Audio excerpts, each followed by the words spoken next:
Everyone, उम्मीद करती हूँ सभी लोग बिल्कुल ठीक ठाक होंगे। और अच्छा, वो मैं बात कर लूँगी बच्चों से। सभी लोग पढ़ भी रहे होंगे, है ना? चलिए, कल हम लोगों ने एक टॉपिक पढ़ा था और मैंने कल बातचीत की थी कि कैसे हम मध्यकाल से धीरे धीरे करके आधुनिक काल के सफ़र पे चलना शुरू हो गए हैं। और जो ये कई दिन से मैं बातचीत कर रही हूँ, पढ़ा रही हूँ, इसमें देखो हम अंग्रेज़ों की बात कर रहे हैं, हम कभी कभी रह रहे के उत्तर मुगल के एंड की तरफ जा रहे हैं। यानी ये संक्रमण का एक ऐसा काल है जब शासन और सत्ता धीरे धीरे मुगलों के हाथ से निकलती हुई नजर आ रही है, क्योंकि हमारे ऊपर विदेशी अटैक होने लग गए हैं। कभी हम बात करते हैं नादिर शाह ने हमारे ऊपर आक्रमण किया, फिर हम बात करते हैं कि अहमद शाह अब्दाली लड़ा, बाहर के ही तो हैं दोनों आदमी। और फिर धीरे धीरे हमने देखा कि कैसे इंडियन राजा या इंडियन बादशाह, जिनका पुराना नाम था, वो धीरे धीरे कमज़ोर होते गए। और जब वो कमज़ोर होते गए तो ये सत्ता का परिवर्तन फाइनली विदेशी लड़ने लगे हमारे लिए, इंडिया के लिए, कि ये मेरा, ये मेरा, ये मेरा। और इस तरह लड़ाई करते करते करते 5 बड़ी ताकतें इंडिया के सामने आकर खड़ी हो गई कि इस पे हम राज करेंगे। और उन 5 ताकतों के साथ, उनके आपसी युद्धों के साथ हमारा आधुनिक काल स्टार्ट हो गया। यानी इंडिया को देखें तो इंडिया पे इंडियंस का जो राज था बेसिकली, वो तो सिर्फ प्राचीन काल में था। पूरा मध्यकाल या तो अरबी या तो तुर्की, कभी हमने पढ़ा अफगान के पठान हमारे ऊपर राज कर रहे हैं, कभी हमने पढ़ा कि अरब लोग यहाँ अटैक कर रहे हैं, कभी यहाँ तुर्की लोगों का राज है, फिर यहाँ दिल्ली सल्तनत हमने देखी, फिर हमने देखा कैसे मुगलों ने बाहर से आके अटैक करके यहाँ पूरा अपना बड़ा एक हिस्सा बना लिया। फिर देखा औरंगजेब ने अब तक की सबसे बड़ा, जितना हमने पढ़ा, सबसे बड़ा भारत उसके टाइम में था। तो धीरे धीरे करके ये 1000 साल कैसे बीते, इन विदेशी ताकतों ने यहाँ रह के इसको अपना मान लिया, यहाँ की जनता से कर वसूला और उस कर को यहीं लगा भी दिया। बहुत अच्छी बात है, पैसा बाहर नहीं गया था इन 1000 सालों के इतिहास में, 8वीं शताब्दी से 18वीं शताब्दी। लेकिन जैसे ही औरंगजेब की डेथ हुई 1707 में, तो एक अजीब सी हलचल पैदा हुई राजनीति में, और हर तरफ कहीं ना कहीं लोगों के मन में ये आने लगा कि शायद अब भारत वैसा नहीं रहेगा जैसा कि मुगलों की सत्ता के टाइम में था। और उसके एग्जाम्पल मैंने आपको दिए थे कि इनके एक्सपायर होते ही, औरंगजेब के एक्सपायर होते ही, देखो मुअज्जम या शाह बेखबर या बहादुर शाह ने शिवाजी का जो पोता था शाहू, उसको रिलीज कर दिया कि तू जाके लड़, अपनी चाची से प्रॉपर्टी ले, मतलब वो हिस्सा एक तरह से इसने छोड़ दिया। ऐसे धीरे धीरे करके भारत के अलग अलग हिस्से आज़ादी की डिमांड, मतलब अपना इंडिपेंडेंट, कि हम अपना राज खुद चलाएंगे, ऐसा सा भारत बनता चला गया जिसमें स्वायत्त शासन दिखने लग गया। और उसी कड़ी में हम लोग देखेंगे, अब जो जोड़ के पढ़ेंगे, कि जब ये धीरे धीरे अलग अलग प्रांत बन गए तो विदेशियों की नजरें इस पर आ गई कि यहाँ कोई एक राजा नहीं है। जैसे औरंगजेब, जहांगीर, अकबर, इनके नाम से विदेशी भी तो डरते थे।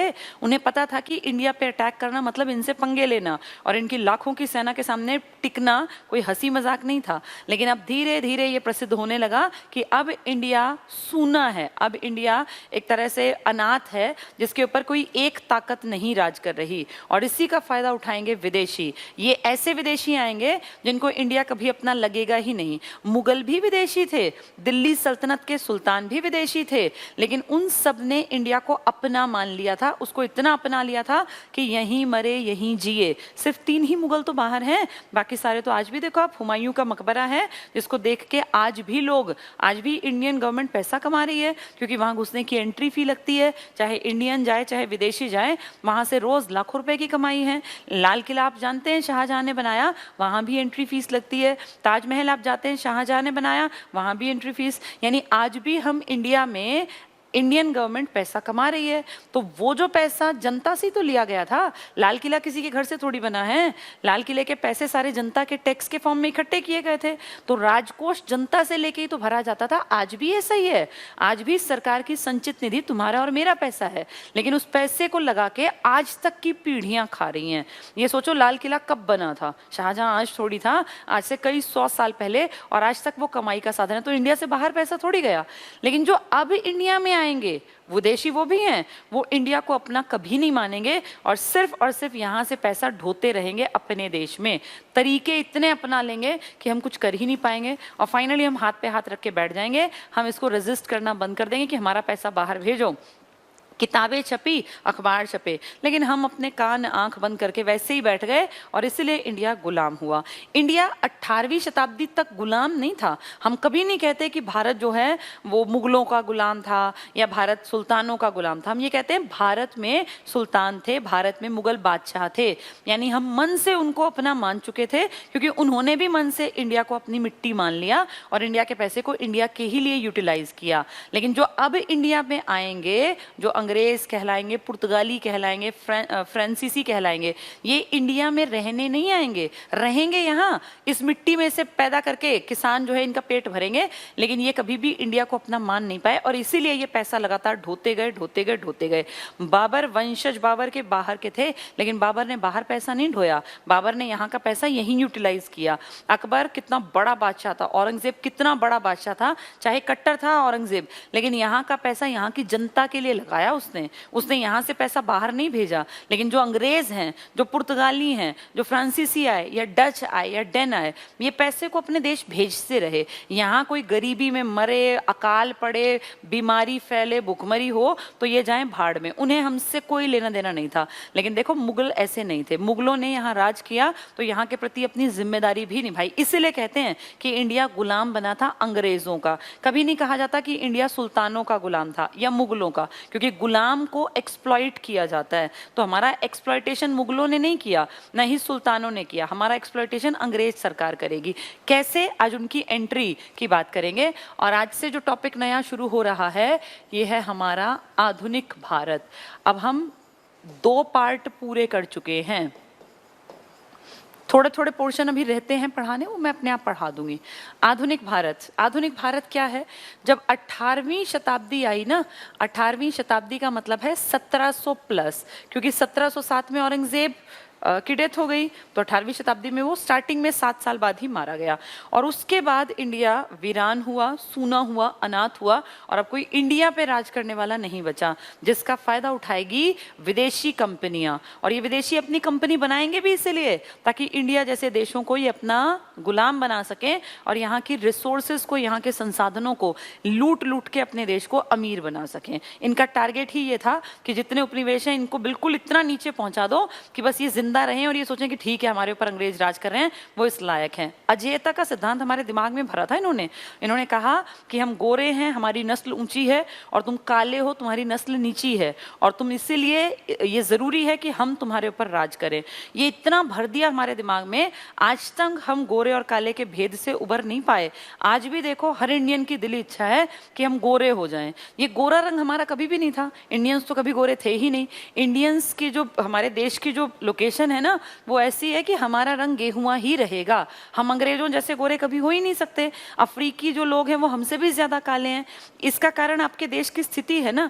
लेकिन अंग्रेजों ने राज करके हमारे पूर्वजों के, जो पुराने टाइम के लोग थे, दिमाग में ऐसा भर दिया कि गोरा रंग पवित्रता का प्रतीक है। आज तक भी देख लो इंडिया में फेयर एंड लवली बिकती है, और चलो फेयर एंड लवली तो फिर भी महिलाओं की, फेयर एंड हैंडसम भी चलती है, मतलब लड़के भी यहाँ गोरे होना चाहते हैं। ये दिमाग का परिवर्तन जो किया ये अंग्रेजों ने किया। हमारा कोई राजा गोरा नहीं होना चाहता था, ना कोई महारानी सोचती थी कि मैं गोरी हो जाऊं। वो जैसे थे वो अपने आप को बेस्ट मानते थे।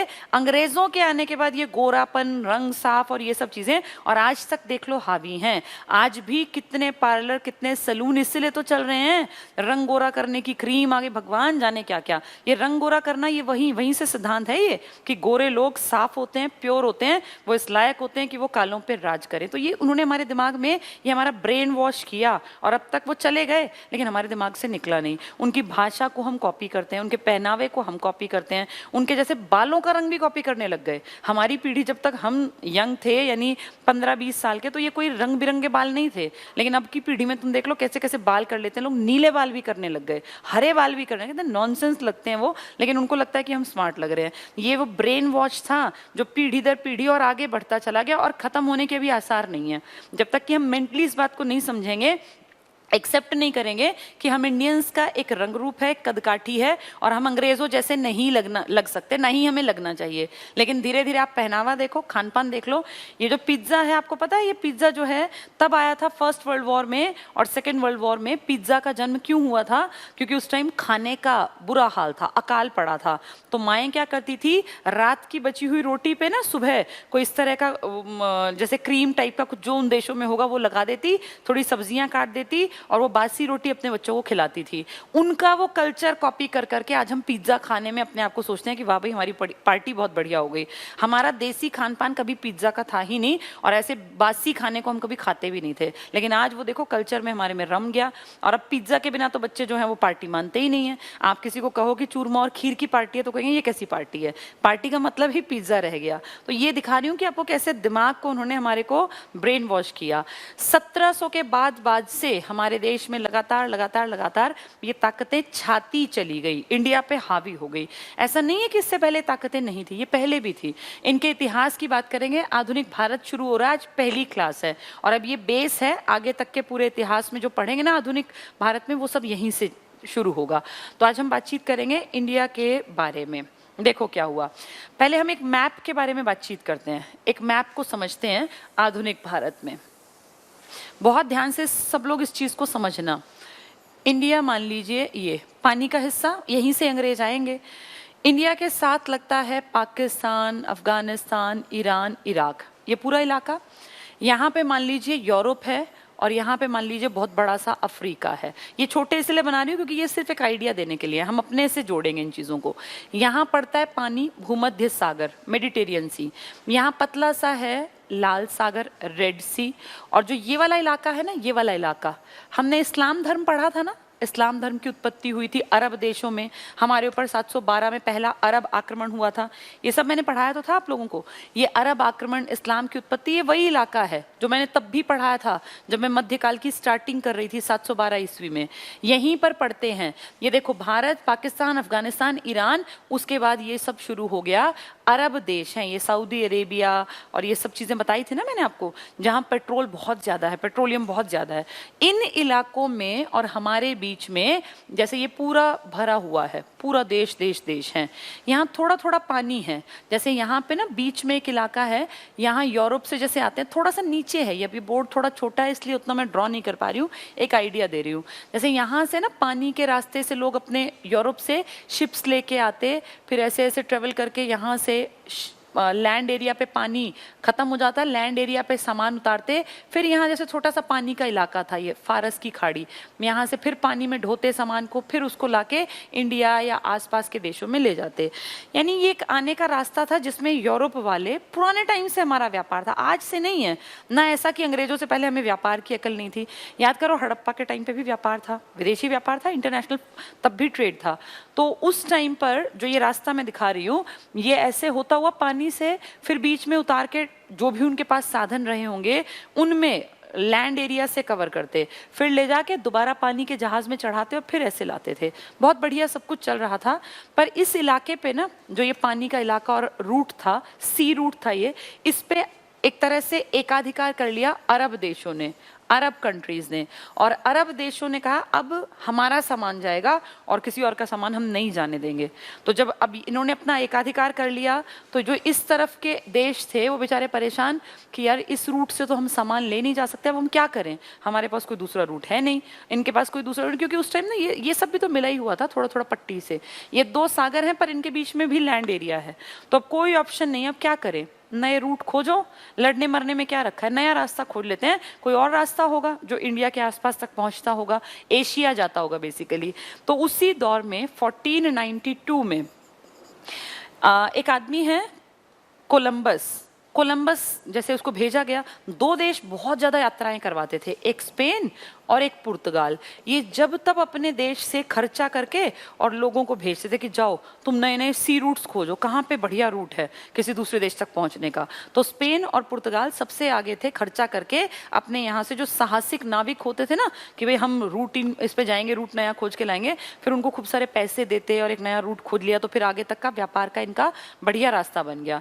तो इसी तरह से स्पेन और पुर्तगाल लगातार आदमियों को भेजते थे। स्पेन से ही और पुर्तगाल से ही अलग अलग दिशाओं में नाविक जाया करते थे।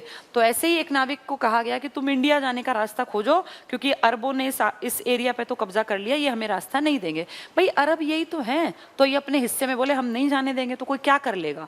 वो देश अगर अड़ गया कि मैं अपने में से नहीं गुजरने दूंगा, तो कोई कुछ कर ही नहीं सकता।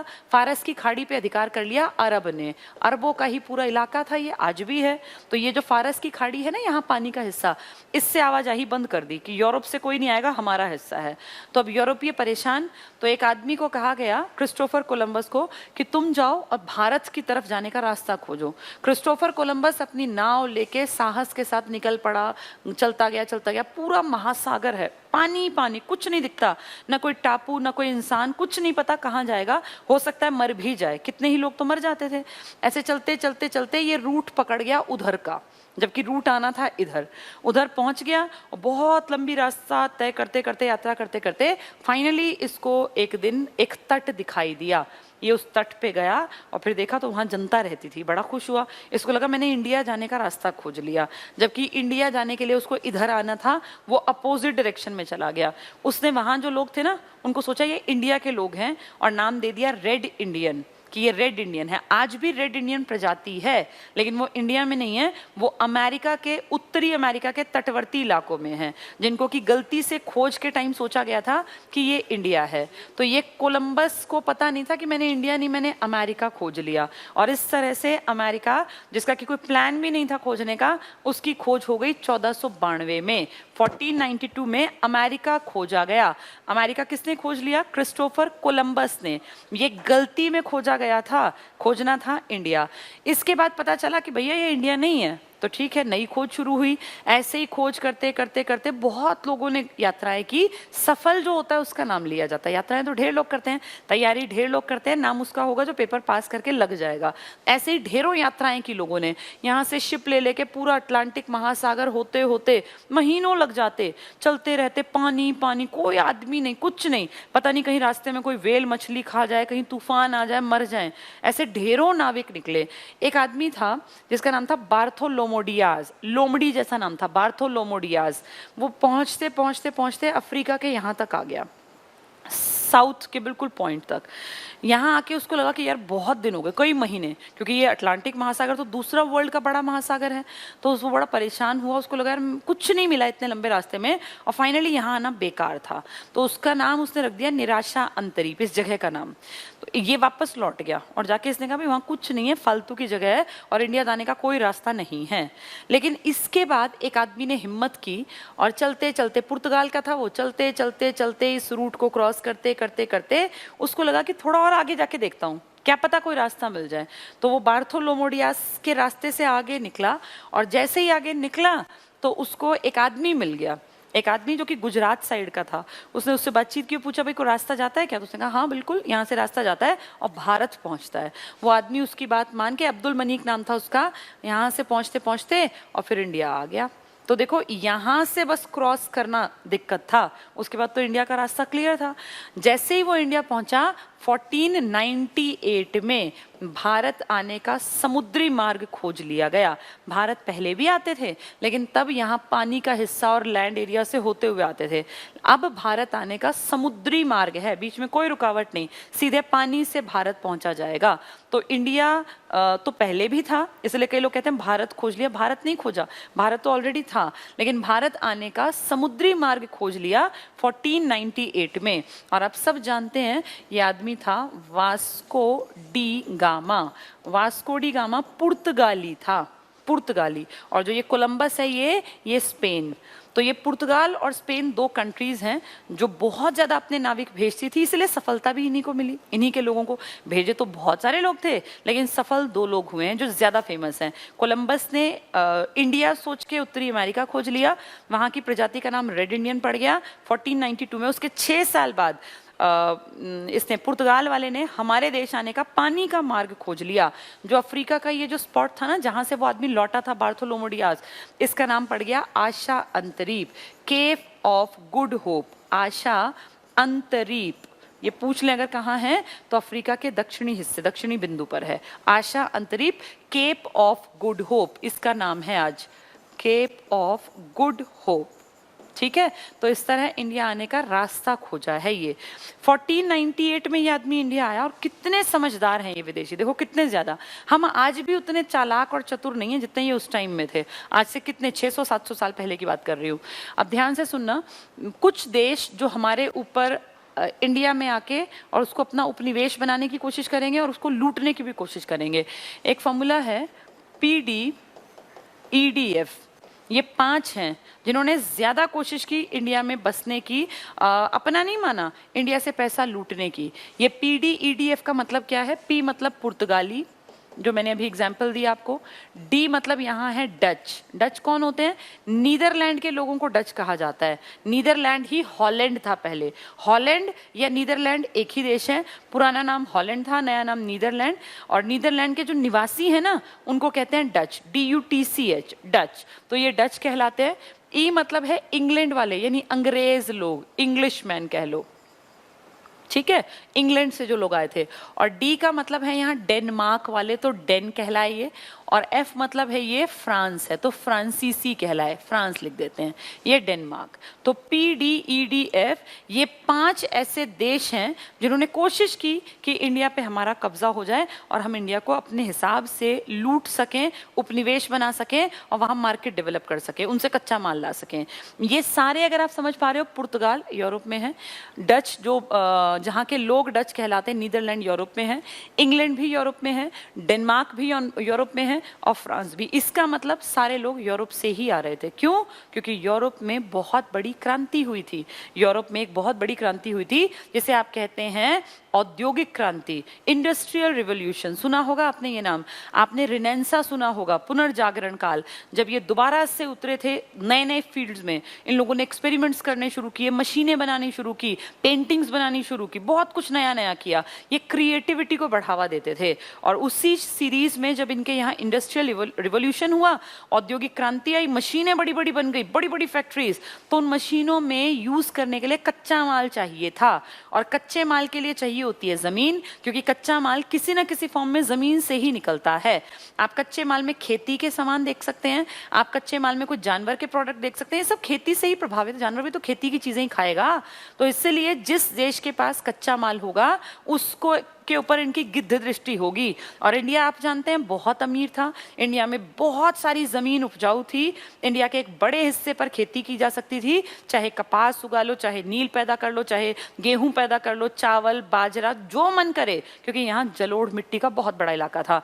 उनके देशों के पास जमीन बहुत छोटी थी, बहुत ही छोटी। हमारे राज्य दो मिला लो, उतने उतने देश हैं वो। अब इतने छोटे एरिया में फसल पैदा कैसे करें? इंडस्ट्रीज तो लगा ली, लेकिन मशीनें चलाने के लिए कच्चा माल नहीं है। और कच्चे माल की खोज में ये अलग अलग दिशाओं में भाग रहे थे कि कहाँ कच्चा माल मिल जाए, कहीं इस तरह का कपास मिल जाए जिसको कि हम शर्ट बनाने में, चादर बनाने में, कपड़े बनाने में यूज कर पाएं। तो कच्चे माल की खोज में, फिर ऐसी मसालों की खोज में, क्योंकि ये नॉन वेजिटेरियन थे, इनके देश में मसाले नहीं होते, वहां से ये, और स्टार्टिंग तो मसालों से ही हुई थी इनफैक्ट।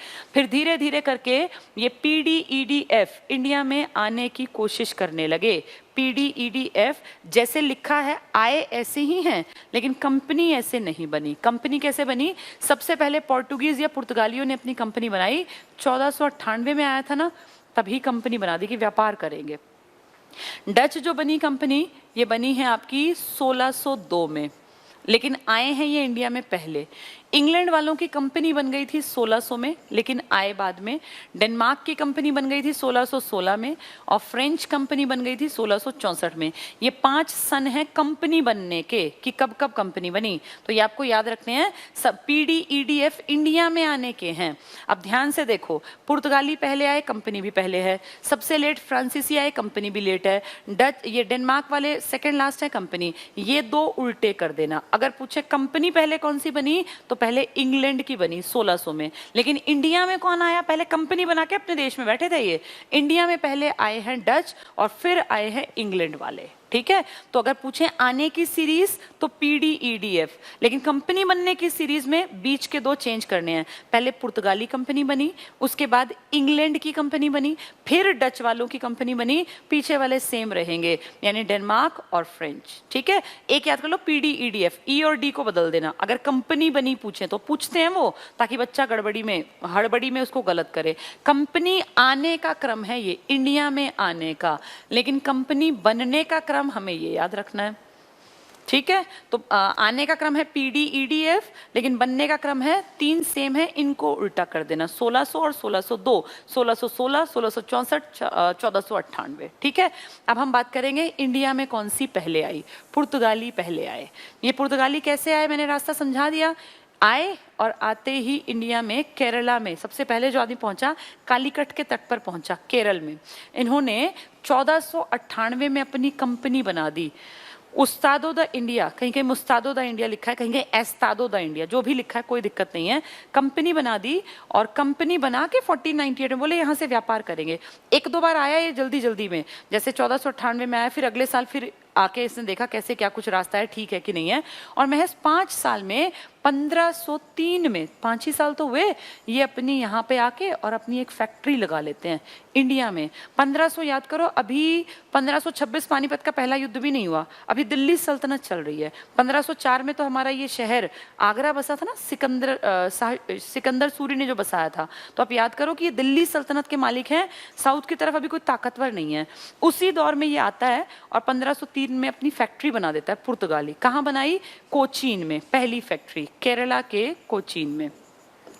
अब इसने फैक्ट्री बना दी तो किसी को ज्यादा दिक्कत ही नहीं, क्योंकि इंडिया बहुत रिच है, अड़ोसी पड़ोसी सबका बढ़िया पेट भरा हुआ है, इंडिया पे कोई राज नहीं कर रहा। दिल्ली सल्तनत वाले मेनली उत्तर भारत में अपना इन्वॉल्व हैं, किसी को कोई चिंता नहीं है, क्योंकि अभी इंडिया में जनसंख्या कम है, रिसोर्सेज ज्यादा, हर किसी का बढ़िया पेट भरता है, यहाँ खूब सोना है, सब कुछ भरा पड़ा है, तो हमें ज्यादा चिंता नहीं है। इन्होंने अपनी फैक्ट्री बना दी, कोई दिक्कत नहीं है। 1503 में बनी थी ना ये, 1503 में जब ये कंपनी की छोटी सी फैक्ट्री, बहुत छोटी सी फैक्ट्री बना दी, तो फिर कहा कि भाई इस फैक्ट्री को संभालने वाला भी तो चाहिए, तो इन्होंने कहा अपना एक गवर्नर भेज दो। 1503 में जो फैक्ट्री बनी, इसमें एक छोटा सा एक ऑफिसर मान लो गवर्नर आ गया, जिसका नाम है फ्रांसिस्को डी अल्मीडा, ज्यादा फेमस बोल देते हैं डी अल्मीडा, डी अल्मीडा, इसी को अल्मेडा भी लिख देते हैं कहीं कहीं। तो फ्रांसिस्को नाम फ्रांस जैसा है लेकिन है पुर्तगाल का। छोटी सी फैक्ट्री बनाई, भाई कोई पूछने वाला है ही नहीं, क्योंकि खाली पड़ा है सब कुछ, पानी का इलाका है, और फैक्ट्री में कहा भाई मालिक कौन, तो ये संभाल लेगा, इसका नाम है फ्रांसिस्को डी अल्मीडा। ठीक है, डी अल्मीडा बढ़िया काम करने लग गया। 1503 से लगा लो 1500 लगभग 9-10 के आसपास तक इसने काम किया, लेकिन काम से कोई ज्यादा फर्क नहीं पड़ा, बस अपना ठीक है छुटपुट सा काम संभाल रहे हैं। 1510 आते आते 9-10 के बीच में इन्होंने कंपनी का गवर्नर बदल दिया। पुर्तगाल से एक आदमी आया जिसका नाम है अल्बुकर्क। अल्बुकर्क ये बड़ा चालाक आदमी है, बहुत तेज आदमी है। अल्मीडा ने तो सिर्फ एक बेस सा, ठीक है भैया मैं काम कर रहा हूँ, और कोई पूछेगा तो बता दूंगा कि ऐसे ऐसे हम लोग अपने देश से यहाँ काम करने आए हैं, लेकिन अल्बुकर्क महाचालाक है, मतलब ये मानो बहुत तेज बुद्धि का आदमी है। अल्बुकर्क ने अपना काम जमाया और अल्बुकर्क ने देखा कि इस एरिया में बढ़ना चाहिए हमें, क्योंकि यहाँ कोई ऐसा राजा वाजा नहीं है जिससे कि हम डरें, और ये पूरा इलाका खाली पड़ा है, तो क्यों ना हम यहाँ पे अपना कामकाज जमा लें। तो अल्बुकर्क ने क्या किया, यहाँ पे उस टाइम ना बीजापुर वगैरह जो थे, विजयनगर, बीजापुर, छोटे छोटे से इलाके, ज्यादा बड़े नहीं, उनका राजपाट था। तो बीजापुर से लड़के इस अल्बुकर्क ने और यहाँ एक हिस्सा उनसे छीन लिया, ये हिस्सा था गोवा, तो गोवा पे अधिकार कर लिया, गोवा को छीन लिया एक लोकल राजा से लड़के। उस राजा की इतनी औकात भी नहीं थी, इतना ताकतवर भी नहीं था कि इनको भगा पाता। उसने सोचा यार क्या फर्क पड़ता है, क्यों लड़ना, इतनी प्रॉपर्टी पड़ी है, ये यहाँ लड़ रहे हैं तो तुम लड़ो मरो, हम दूसरे में हिस्से में रह लेंगे। तब आबादी बहुत कम थी, तब इंडिया ऐसे 130-31 करोड़ का नहीं था, तब इंडिया था कहीं कहीं देखने में मिलता, सब कुछ खाली पड़ा था, कोई कहीं भी रह लो कोई फर्क ही नहीं पड़ता था। तो अल्बुकर्क ने जो काम किया, वो सबसे पहला काम क्या किया कि कोचीन तो राजधानी रखी, लेकिन जो बीजापुर का छोटा मोटा एक राजा था लोकल, उससे छीन लिया गोवा, और फिर गोवा छीन के इसने यहाँ के मंदिर तोड़ दिए। सबसे पहला काम किया मंदिर तोड़ो, ताकि इनकी जो ये सोच समझ है, ये जो आगे बढ़ रहे हैं, ये हिंदुत्व वाली बात ये खत्म हो जाए। तो मंदिर तोड़ दिए, मंदिर तोड़ के इसने यहाँ अपने जो इनका धर्म था ईसाई धर्म है, इसको बढ़ाने के लिए यहाँ चर्च, छुटपुट से चर्च बना दिए। अब ये हम सबके लिए अजीब था कि भाई कौन लोग हैं, क्या चर्च क्या होता है, हमें क्या पता, हमारे यहाँ कोई था ही नहीं। लेकिन इसने क्या किया कि भैया हम कुछ लोग हैं, मान लीजिए वहाँ से 700-800 लोग आ गए, 200-500 कुछ आ गए, तो हम तो कुछ दिन बाद मर जाएंगे। यहाँ के लोग हो सकता है हमें गुस्से में आके मार भी दें, हमारी जनसंख्या बढ़नी चाहिए। ये प्लान कौन कर रहा है? अल्बुकर्क, जो बहुत लंबी रेस का घोड़ा, लंबा टिकेगा ये। और अल्बुकर्क को लगता है कि यार अगर हमें यहाँ आबादी बढ़ानी है ना, तो अब ऐसा तो नहीं कि हम यहाँ पे जो है अपने बीवी बच्चों को ले आए, ऐसा पॉसिबल नहीं है। तो यहीं की लोकल महिलाओं से हमें शादी करनी पड़ेगी, और फिर जब हमारी जनरेशन्स आगे बढ़ेंगी ना, तो आज से 20, 30, 50, 100 साल बाद, 200 साल बाद हमारे यहाँ ढेर सारे हमारी ब्रीड के लोग होंगे। देखो कितना लंबा गेम सोच रहे हैं ये। और इन्होंने क्या किया, इस गोवा में उस टाइम पे इंडिया में ना सती प्रथा थी बहुत ज़्यादा, बहुत ही ज़्यादा। सती प्रथा के पहले साक्ष्य याद करो, गुप्त काल में दिखे थे। भानुगुप्त के टाइम में एक अभिलेख था ना, ऐरण अभिलेख, जिसमें सती प्रथा का बताया गया था 510 ईस्वी। तो 510 से अब हम बात कर रहे हैं 1500 के आसपास की, यानी 1000 साल से इंडिया में सती प्रथा चल रही है। जिस औरत का हस्बैंड मर गया, बचपन में शादी कर देते थे, जिसका हस्बैंड मर गया जो कि बहुतों के मरते थे, उसको फिर सती कर देते, तो औरतों को जला देते थे। तो इनको लगा कि अगर अपने इलाके में हम सती को बैन कर दें तो ये विधवा औरतें कहाँ जाएंगी? भाई विधवा औरत का जो ससुराल है वो तो उसको रखेगा नहीं, उनका लड़का मर गया तो वो उसको क्यों रखेंगे? और जो लड़की के घर वाले हैं ये कहते थे भाई हम नहीं अब इसका देखरेख कर सकते, क्योंकि लड़कियां उस टाइम में सच में बोझ मानी जाती थी। तो वो जो महिला बच गई, जो विधवा है, वो क्या खाएगी, कहाँ रहेगी, क्या पहनेगी, उसकी कैसे लाइफ कटेगी? और सती वो होने नहीं देंगे। तो इसने, ये बड़ा चालाक था अल्बुकर्क, इसने कहा कि सती नहीं हो रही हो तो कोई बात नहीं, तुम्हारे पास कोई ऑप्शन नहीं है ना तुम घर जा सकती, ना तुम ससुराल जा सकती, तो हम तुमसे शादी करेंगे। मतलब कितना चालाक है, ये दिखा रहा है कि हम तुम्हारे ऊपर एहसान करेंगे, जबकि इसकी प्लानिंग ये है कि इन औरतों के पास कोई ऑप्शन ही नहीं है, ये कहाँ जाएंगी? तो ये दुखी होके फाइनली हमारे ही जो ये सैनिक और इस तरह के छुटपुट से लोग हैं फैक्ट्री में काम करने वाले, इनसे शादियां कर लेंगी। और इनसे शादी करके जब इनकी अगली पीढ़ियां आएंगी तो 1 पीढ़ी, 2 पीढ़ी, 3 पीढ़ी बाद ये प्रॉपर पुर्तगाली तो होंगे। फिर इनके सारे जो वो इंडियन जो गुण हैं वो खत्म हो चुके होंगे। तो इस तरह करके बहुत इन्होंने अपनी लंबी, बहुत ज्यादा लंबी दूर की बात सोच ली। ऐसा हम जैसे इंडियन सोच भी नहीं सकते कि ऐसा प्लान कर लें। ये जितने लोगों के बारे में बताऊंगी ना, इन्होंने अपने लिए काम नहीं किया, इन्होंने ये सोच के काम किया कि कैसे हमारे देश का यहाँ राजपाट जमेगा, मुझे हो ना हो फायदा, लेकिन आने वाली नस्लें जो हैं वो फायदा उठाएं। तो इसने अपनी तादाद बढ़ाने के लिए, कितना चालाक आदमी है, ये सती प्रथा हमारे फायदे के लिए बंद नहीं की, ये सती प्रथा अपनी आबादी बढ़ाने के लिए इसने बंद कर दी। तो इस तरह धीरे धीरे करके इसको ये पता था कि इसका सुख शायद मुझे नहीं मिलेगा, लेकिन बाद में पुर्तगाल बहुत बहुत इलाकों पे हावी हो जाएगा, क्योंकि जिसकी आबादी ज्यादा होती है उसी की चलती है इलाके में। चलिए, अब अल्बुकर्क ने अपना प्रॉपर्टी भी बढ़ा ली और अपनी जनसंख्या पे भी काम कर लिया। इसने मंदिर तोड़ दिए, चर्च बनाने शुरू कर दिए। बाद में यहाँ पर एक और आदमी आएगा। तो अल्बुकर्क क्या कहलाता है? ये कहलाता है वास्तविक शासक है। असलियत में इसी ने काम किया अपने कम्युनिटी के लिए। इससे पहले जो आया उसने कोई बड़ा स्टेप नहीं लिया, लेकिन इसने बहुत चालाकी से काम किया। अच्छा, ये तो किया ही किया, इसके अलावा इसने क्या किया? इसने जो ये साउथ का हिस्सा है ना इंडिया से लगता, इसने ये देखा कि मुझे ज्यादा प्रॉपर्टी अंदर नहीं बढ़ानी, 1-2 इलाके जैसे कोचीन इसका, गोवा इसका। अब इसको लगा यार अगर मैं ज्यादा हाथ पैर मारूंगा ना तो ये इंडियन इकट्ठे होके कहीं मुझे भगा दें यहाँ से, तो समझदारी नहीं है। इसीलिए इसने क्या किया, गोवा को राजधानी भी नहीं बनाया, बस गोवा छीना था, राजधानी कोचीन थी। इसको लगा कि जितना पानी का व्यापार होता है, व्यापार तो बहुत ज्यादा उस टाइम भी होता था, क्यों ना मैं इस पे अपना एकाधिकार कर लूं। और इंडिया के आसपास आप अच्छी तरह जानते हैं ये पूरा पानी है, बंगाल की खाड़ी, और अपोजिट साइड में अगर देखें तो अरब सागर है, अरेबियन सी है, और अगर नीचे देखें तो हिंद महासागर है। ये पूरा पानी पानी तो है, इस पूरे में व्यापार किया जा सकता है, ये सबको दिखता था। तो इनको लगा ज्यादा अंदर घुसने के ना इनके देश में तो मुझे रिस्क लेना पड़ेगा, क्या पता कौन कितना ताकतवर हो और हमें भगा दे, मार दे यहाँ पे। और ये जो हमारी प्लानिंग है लंबे कि भाई हम 200 साल बाद तो इस देश पे राज करेंगे, वो हमारी फ्लॉप हो जाए। इसीलिए इसने सबसे पहले सोचा कि मैं कैसे इस पानी के ऊपर कब्जा करूं। पानी के ऊपर कब्जे से मतलब है व्यापार को मैं अपने अंडर लूं।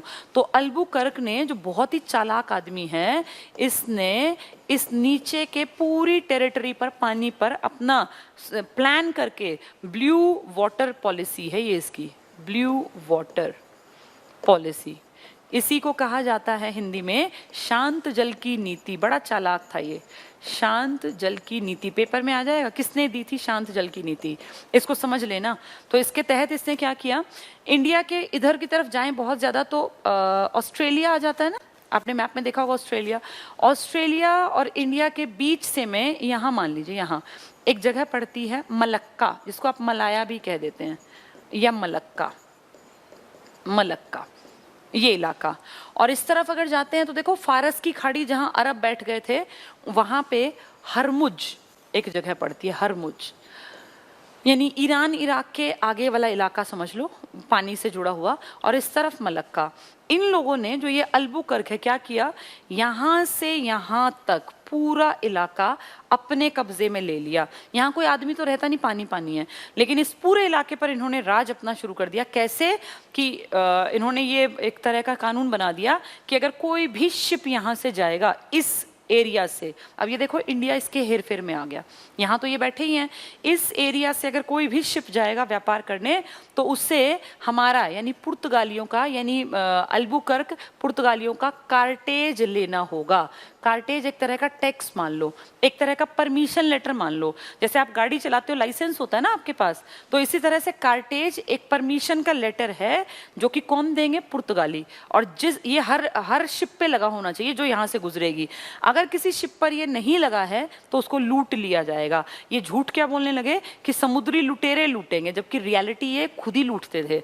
ये कोई भी मान लीजिए अब यहाँ से कोई शिप आ रहा है और उसने सोचा मैं क्यों दूं, इस तरह का टैक्स क्यों दूं मैं, और मैं तो अपनी रक्षा खुद कर लूंगा। वो यहाँ से आएगा, जैसे ही वो कहीं बीच में आएगा, इनके तो हथियार है ना, ये तो यहाँ रहते हैं, तो तुरंत से पता चल गया कि ऐसे ऐसे शिप आ रहा है, यहाँ से भाग के आया, अपने लूट लिया उसको। और फिर क्या कहते हैं कि देखा हमने कहा था ना टैक्स दे दो नहीं तो तुम्हें कोई लूट लेगा। बाद में ऐसे प्रिटेंड करते कि पता नहीं कौन लूट के ले गया। पायरेट्स बोलते हैं समुद्री लुटेरों को। तो सब लोगों के मन में एक डर हो गया कि यार अगर अपना सामान ले जाना है, क्रॉस कराना ये पूरा, तो इसमें किसकी परमिशन लेनी पड़ेगी, पुर्तगालियों की, कार्टेज लेना पड़ेगा।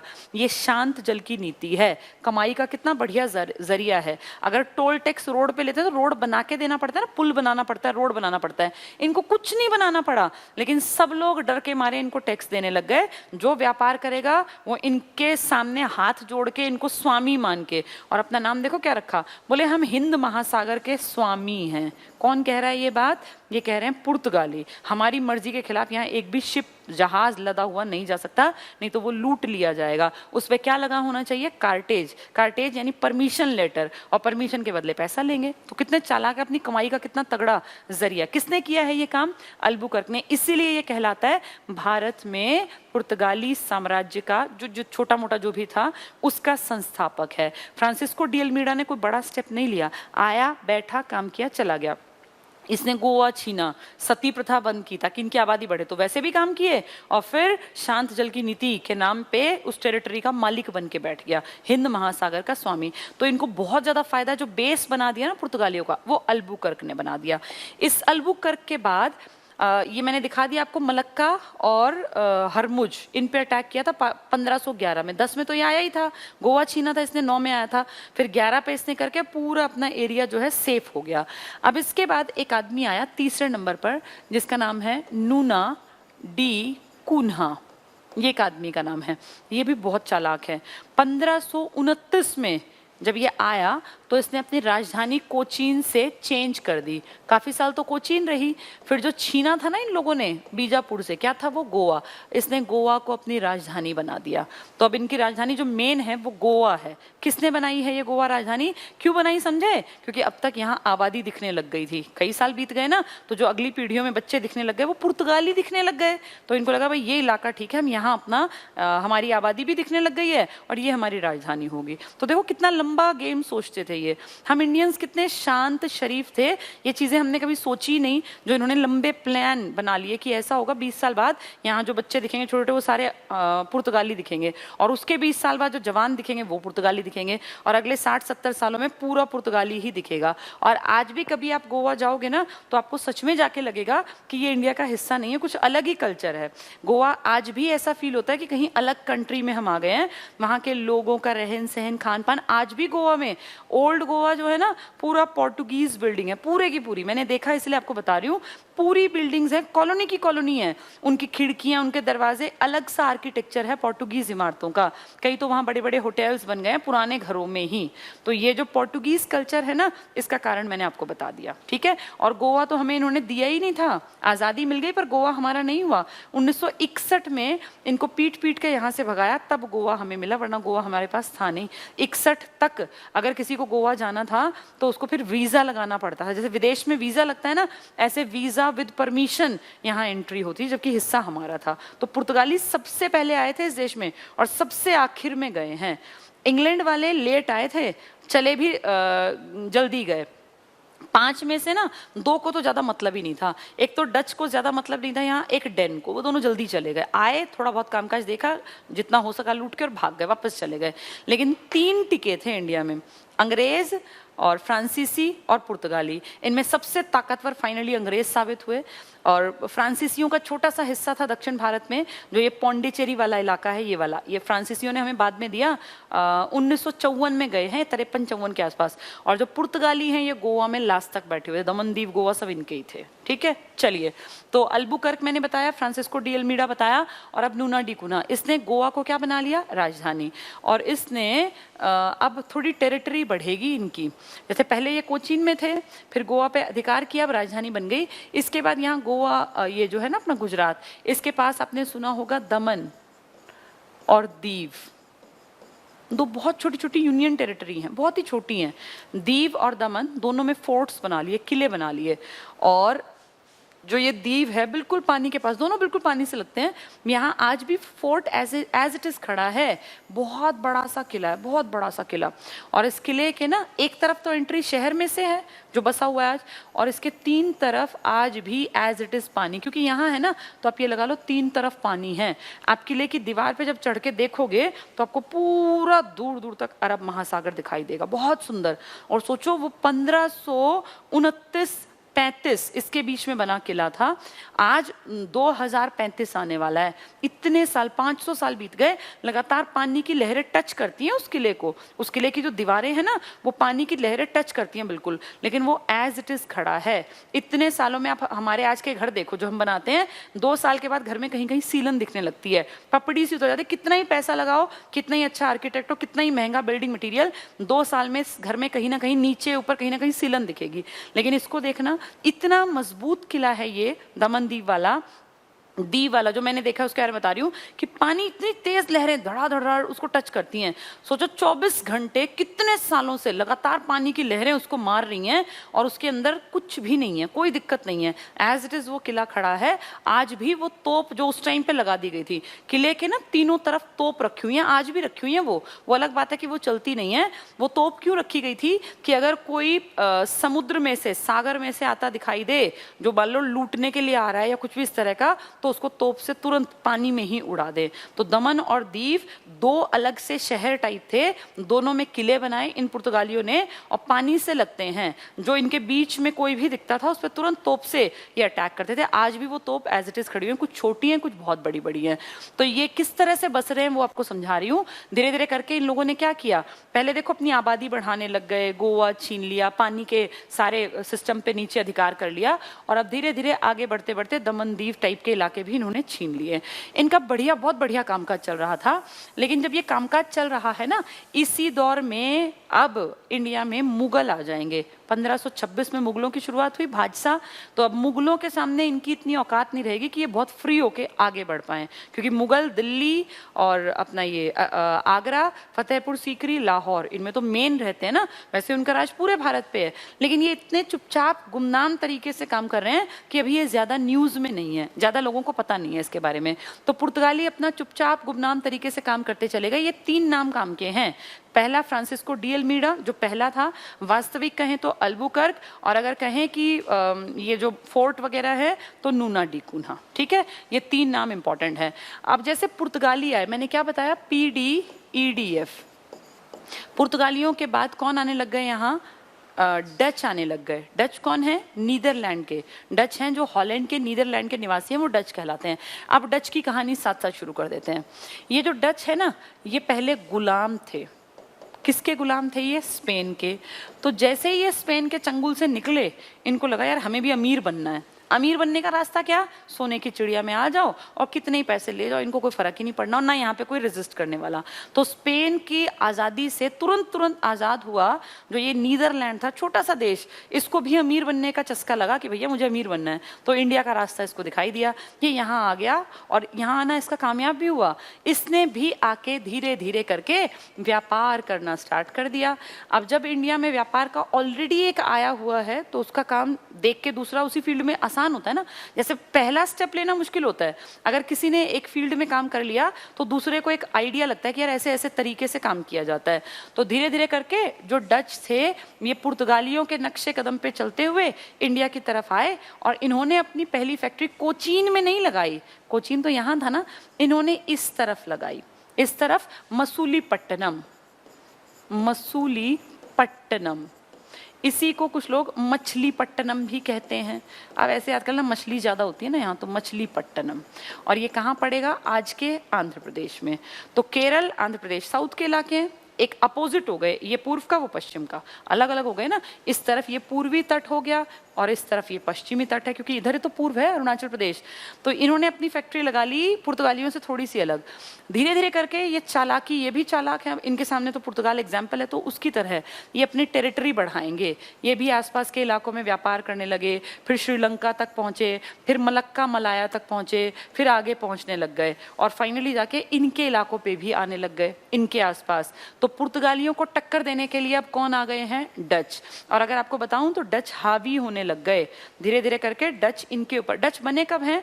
ये कंपनी बनी है 1602 में, वो 1503 से काम कर रहे हैं, उनको 100 साल हो गए, लेकिन अब उनकी रिप्लेसमेंट आने वाली है। तो 100 साल बाद जो कंपनी निकल के आई है 1610 में, 1602 में जो कंपनी बनी है, वो धीरे धीरे करके और अपना एरिया, टेरिटरी सब कुछ बढ़ाने लग गई। तो इन पे हावी होने लग गए और इनके इलाकों में घुसपैठ करने लग गए। जहाँ ये है ना, वहीं वो भी अपनी फैक्ट्री बनाएंगे, वो भी वहीं व्यापार करेंगे। तो एक तरह से कंपटीशन देने लग गए, दोनों के बीच में कंपटीशन हुआ और उस कंपटीशन में ज्यादा ऊपर निकल गए डच। डच इनकी प्रॉपर्टी के ऊपर हावी होते चले गए।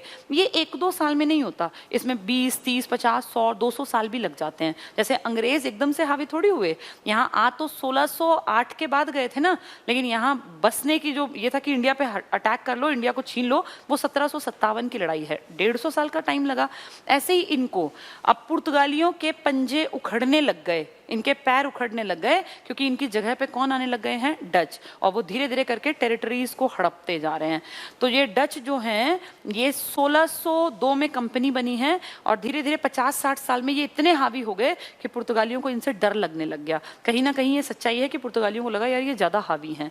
तो पुर्तगालियों ने क्या किया, एक जो तीसरी कंपनी है इंग्लैंड वाली, इसको बोलते हैं BEIC, British east India company. ये पूरा क्यों बता रही हूँ? क्योंकि ये राज करेंगे, इनका हमें जानना जरूरी है सारी चीजें।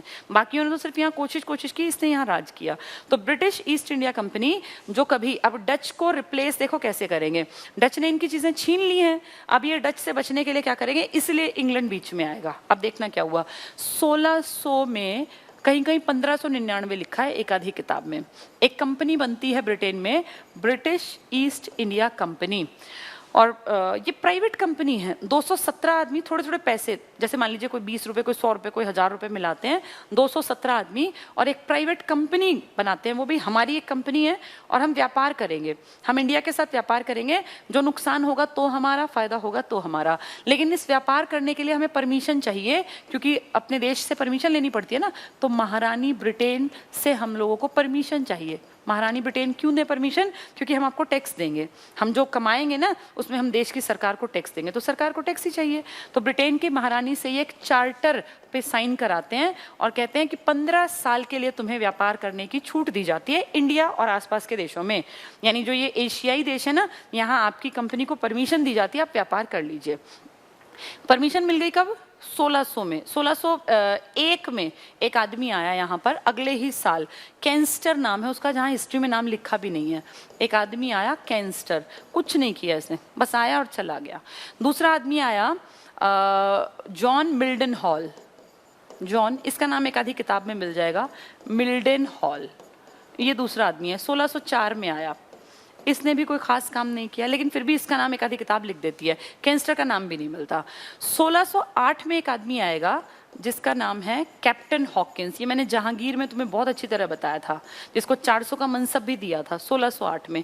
ये 4 साल लगभग इंडिया में रहा, किस चक्कर में कि कैसे मुझसे ये जहांगीर खुश हो जाए और मैं कैसे इससे परमिशन ले लूं व्यापार करने की, क्योंकि भाई मुगल बादशाह है, इसकी परमिशन के बिना तो काम नहीं चलेगा, और अगर ये परमिशन दे देगा तो मेरी कंपनी जो है वो व्यापार करने में सक्षम होगी। तो 1608 में इस कैप्टन हॉकिंस ने जहांगीर को इम्प्रेस कर दिया था काफ़ी हद तक। उसने जहांगीर को, एक तो जहांगीर शराब का बहुत शौकीन था, अंग्रेजी शराब इसको दे दी तो ये खुश हो गया जहांगीर। और फिर उसने जब इसके दरबार में आया ना, था तो अंग्रेज, गोरा चिट्टा लाल कपड़े पहन के, लेकिन बातचीत की तो तुर्की भाषा में। तुर्की याद करो, बाबर की भाषा थी, तुजू के बाबरी तुर्की में लिखा था ना। तो सोचो इनके बाप दादाओं की बोली एक ऐसे गोरा चिट्टा अंग्रेज बोल रहा है, तो बड़ा इंप्रेस हुआ जहांगीर की, भाई ये बढ़िया आदमी है तो किसी देश का पता नहीं कहाँ से आया और मेरे बाप दादाओं की जबान जानता है और बोलता है। इसने कोशिश की इसको शराब पिला के कि ये हमारे फेवर में हो जाए, लेकिन जहांगीर ने कहा भैया मुझे माफ करो, मैं तुम्हें हद से हद 400 का मनसब दे दूंगा। मनसब याद है ना, पढ़ाया था आपको, मनसब अकबर वाला, अकबर की प्रथा थी मनसबदारी। तो जहांगीर ने कहा 400 का मनसब दे दूंगा, तू आराम से रह, खा पी मौज मस्ती कर, लेकिन मैं तुझे यहाँ परमिशन नहीं दूंगा, क्योंकि अगर तू साउथ में पानी की तरफ परमिशन मांगेगा तो मैं बता दूं कि हमारे देश के साउथ के हिस्से में पुर्तगाली जो है व्यापार करते हैं। ये जानता था जहांगीर, क्योंकि उसके टाइम में व्यापार था। इसने कहा पुर्तगालियों का व्यापार पर एकाधिकार है, इस पानी पर शांत जल की नीति है जो समझा चुकी हूँ।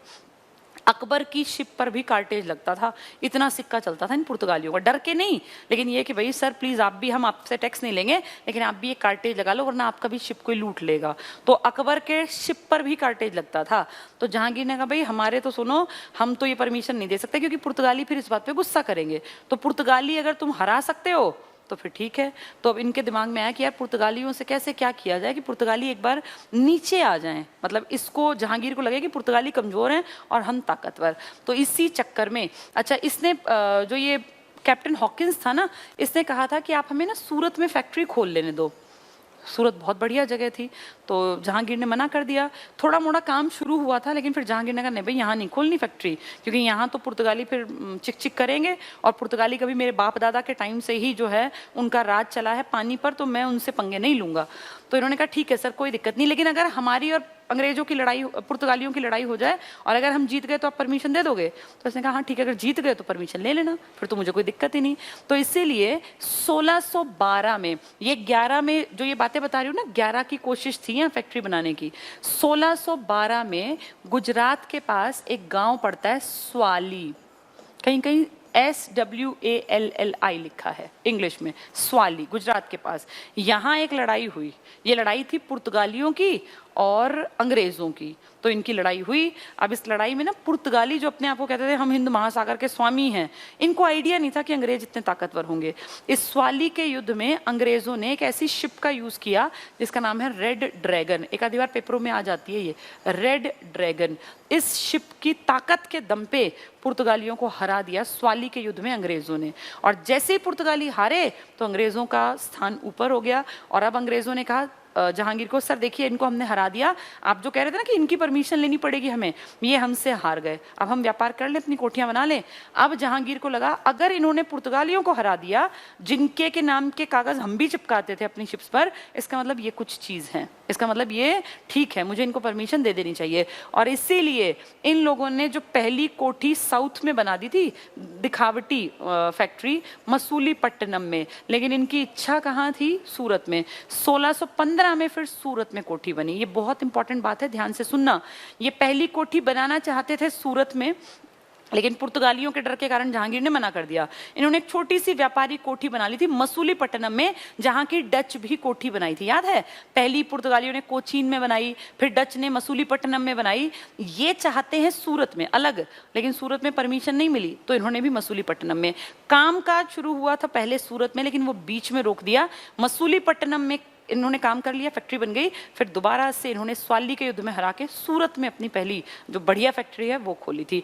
पेपर में अगर आता है कि अंग्रेजों की पहली फैक्ट्री कहाँ लगी और ऑप्शन में अगर दोनों आते हैं, जो कि नहीं देंगे, वो उन्हें खुद भी पता है ये डिस्प्यूटेड क्वेश्चन है, अगर दोनों आ जाएं तो मसूलीपट्टनम में पहली फैक्ट्री काम करने लगी थी। लेकिन अगर कहें कहाँ की फैक्ट्री का निर्माण कार्य पहले प्रारंभ हुआ, तो सूरत का। सूरत के काम को बीच में क्यों रोकना पड़ा? क्योंकि पुर्तगाली और अंग्रेजों की भिड़ंत हुई थी स्वाली के युद्ध में। रेड ड्रैगन एक शिप थी जिसका यूज करके पुर्तगाली हरा दिए थे अंग्रेजों ने, बीईआईसी ने। फिर बीईआईसी को जहांगीर ने परमिशन दी और तब जाके इन्होंने सूरत में बड़ी वाली फैक्ट्री लगाई। ठीक है, तो अब तुम्हें ये याद रखना है किसने कहाँ फैक्ट्री लगाई। पुर्तगालियों की कोचीन में है, डच की मसूलीपट्टनम में, मछलीपट्टनम आंध्र प्रदेश में।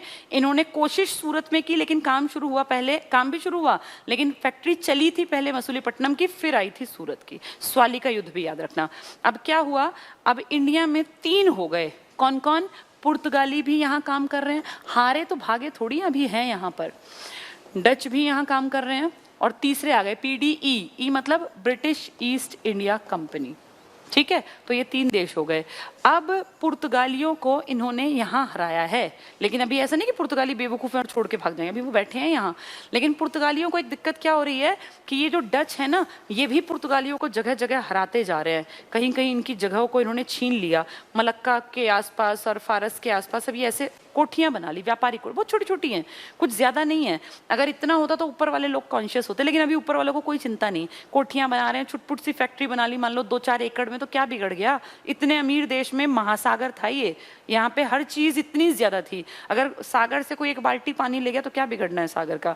तो ऊपर वाले राजाओं को कोई दिक्कत नहीं है, आओ व्यापार करो, लेकिन हमारे एरिया में घुसपैठ ज्यादा मत करना। ठीक है, ये भी काम कर रहे हैं। डच क्यों दुखी हैं? क्योंकि डच अभी दुखी नहीं है, अभी ये पुर्तगाली दुखी हैं। स्वाली के युद्ध में किससे हारे? ब्रिटेन से। समझ में आ गया कि ब्रिटिशर्स हमसे ज्यादा हावी हैं। और इनको पहले कौन दुखी कर रहे थे? डच।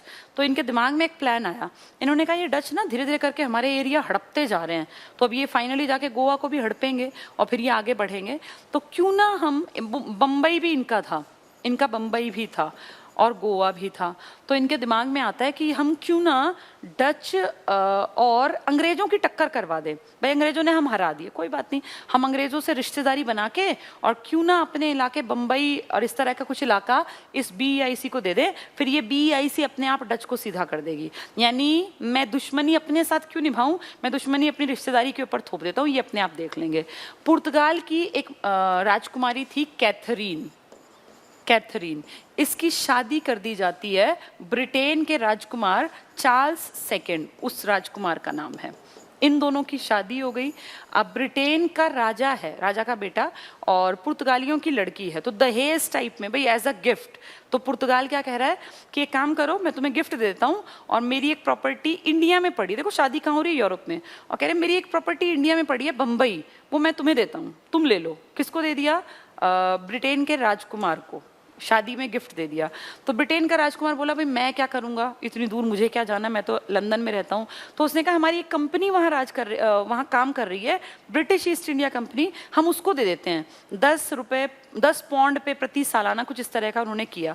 तो अब ये सोचो कि ये कहाँ से, प्रॉपर्टी हमारी इंडिया की, इंडिया को कोई लेना देना नहीं है, हमारे किसी राजा को कोई मतलब नहीं, जिसका कुछ नहीं है पुर्तगाली, वो इसको गिफ्ट दे रहे हैं राजकुमार को, और राजकुमार उसको किराए पे दे रहा है बीईआईसी को। सोचो जरा कैसा खेल है, और हमें कुछ अकल ही नहीं, हम आराम से बैठे, भैया कोई बेचो हमारी प्रॉपर्टी, कोई हमारी प्रॉपर्टी पे आके बैठ जाओ, कोई दहेज में दो, कोई इसको किराए पे दो, हमें कोई अकल ही नहीं, हम आराम से अपना खुश हैं क्योंकि हमारा पेट बढ़िया भरता है। हमें ये समझ नहीं है कि हमारी प्रॉपर्टी लेने देने वाले तुम कौन हो, और कैसा दहेज और कैसी पट्टे पे तुम्हारी प्रॉपर्टी कैसे बन गई है। ये सब चल रहा है। पुर्तगालियों ने अपने सिर की जो बला थी ना बम्बई, क्योंकि उस पर अटैक कौन करने वाले थे? डच। तो ये डच से टक्कर ना लेके प्रॉपर्टी बेच दी बीईआईसी को। अब टक्कर किस किस की होगी? बीईआईसी और डच की। तो अपने सिर की ये जो भार था ये इस पे फेंक दिया। अब इन दोनों की खूब बढ़िया वाली लड़ाई बजी, बहुत बढ़िया वाली, कई लड़ाइयाँ हुई, और फाइनली जाके एक लड़ाई हुई बेदरा की। बेदरा फाइनल लड़ाई है। इसमें बीईआईसी ने ये बिल्कुल सामने स्पष्ट कर दिया कि मेरे सामने तेरा टिकना पॉसिबल नहीं है, और ज्यादा बेहतर हो कि यहाँ से भाग जाओ। बेदरा की लड़ाई ब्रिटिश ईस्ट इंडिया कंपनी और डच के बीच हुई, और डच वाले जो लोग थे ना, इन्होंने कहा यार क्यों पंगे लेने बिना बात, वैसे भी हमारा इंटरेस्ट उतना नहीं है, भाई अंगूर ना मिले तो अंगूर खट्टे हैं। इन्होंने कहा हमारा वैसे भी इंडिया में इंटरेस्ट नहीं है, हम तो इंडोनेशिया की तरफ जाएंगे। अपना बोरिया बिस्तर बांध के हम तो इंडोनेशिया को राज करेंगे, हमें इंडिया इंडिया वैसे भी नहीं चाहिए। यानी ये BEIC का दबदबा इतना था कि पहले तो पुर्तगालियों ने इनको बंबई दे दिया, और अब डच वालों ने कहा, जो डच थे ये बोले हम तो इंडोनेशिया की तरफ जाएंगे, हमें यहाँ इंटरेस्ट ही नहीं है, और छोड़ के यहाँ से चल पड़े। बहुत थोड़ा बहुत इलाका जो था उसको अपना दे लेके जैसे जैसे इन्होंने मैनेज किया, ये फाइनल हो गया कि ये नहीं टिकेंगे। यानी इन तीन में से किसका पत्ता साफ कर दिया? डच का। पुर्तगाली पहले हार चुके हैं स्वाली के युद्ध में 1612 में, और 1668 में इन्होंने बंबई अपनी प्रॉपर्टी इनको दे दी। अब ये सिमट के चुटपुट से गोवा के आसपास तक रह गए। बस इन्होंने कहा यार जितना है ना हम इसमें खुश हैं, हमें ज़्यादा नहीं चाहिए। पहले हमारी महत्वाकांक्षा थी अल्बुकर्क है, यहाँ पे कोई दिक्कत नहीं, हम इतने में खुश हैं। यानी अब यहाँ कौन सी कंपनी काम कर रही है? BEIC, ये ताकतवर कंपनी है। 3 कंपनी मैंने आपको बता दी, चौथी और 5वीं मैं कल पढ़ाऊंगी क्योंकि वो मुझे इशारा कर रहे हैं कि टाइम हो गया है। डेनमार्क और फ्रांस की कंपनी, अब कल इनके ऊपर बातचीत करेंगे। उम्मीद करती हूँ ये तीनों समझ में आ गई होंगी। तो इंडिया आने का समुद्री रास्ता पुर्तगाली ने खोजा, वास्को डी गामा 1498 में पहली बार आया, फिर 1-2 बार और आया, और 1503 में अपनी पहली एक छोटी सी फैक्ट्री बना दी। इस फैक्ट्री का मतलब था 4 दीवारी करके, और इसमें बस व्यापार का सामान रख लिया, लाने और ले जाने लगे, बदले में पैसा हमें देने लग गए। इंडिया को पैसा देते थे ये, तो हमें तो फायदा था। कोचीन में इसके बाद ये व्यापार करना ज़्यादा इन्होंने ठीक नहीं समझा, और एक आधी जगह लेके जैसे गोवा छीन लिया बीजापुर वाले से अल्बुकर्क ने, और फिर फाइनली कहा शांत जल की नीति, नीचे के पानी के हिस्से पे हम जो है कब्जा करेंगे, शांत जल की नीति। फिर नूना डी उन्होंने अपना दीव में किला बना लिया, दमन में किला बना लिया, लेकिन बहुत ज़्यादा नहीं फैले ये, ऐसा नहीं कि पूरे भारत पर। इनको टक्कर देने डच आए और डच इनके हिस्से पे कब्जा करने लग गए। फिर आ गई BEIC जिसने की कोशिश की सूरत में, लेकिन कंपनी की फैक्ट्री पहली बनी थी मसूलीपट्टनम में जहाँ डच की भी थी। अब डच और अंग्रेज टक्कर के हैं, इसका फायदा उठाएगा पुर्तगाली, और पुर्तगालियों की लड़की की शादी जब की वहां यूरोप में तो बोले बंबई हमने आपको दिया दहेज में, उन्होंने वो दहेज उठा के कमाने के लिए दे दिया BEIC को। तो BEIC ने डच के साथ खूब बढ़िया वाली लड़ाई हुई इनकी, और उस लड़ाई में क्या क्लियर हो गया कि यहाँ पे BEIC का राज चलेगा, यहाँ से जितनी जल्दी हो सके भाग जाओ। और डचों को बेदर कर दिया, बिना दर का कर दिया, बेदरा की लड़ाई में। इन तीनों के साथ ये पैरेलल चल रहा है सब कुछ, ऐसा ना कि भाग ही गए, कुछ प्रॉपर्टी इनकी चलती चली गई। हाँ, इनको खत्म कर दिया पूरी तरह बेदरा में। अभी पुर्तगाली है, BEIC है, कल हम पढ़ेंगे डेनमार्क और फ्रांस। चलो आज इतना ही पढ़ते हैं। आज से हमने मॉडर्न इंडिया शुरू कर दिया, इसलिए इसको ध्यान से सुन और समझ लेना, ठीक है? चलिए, थैंक यू।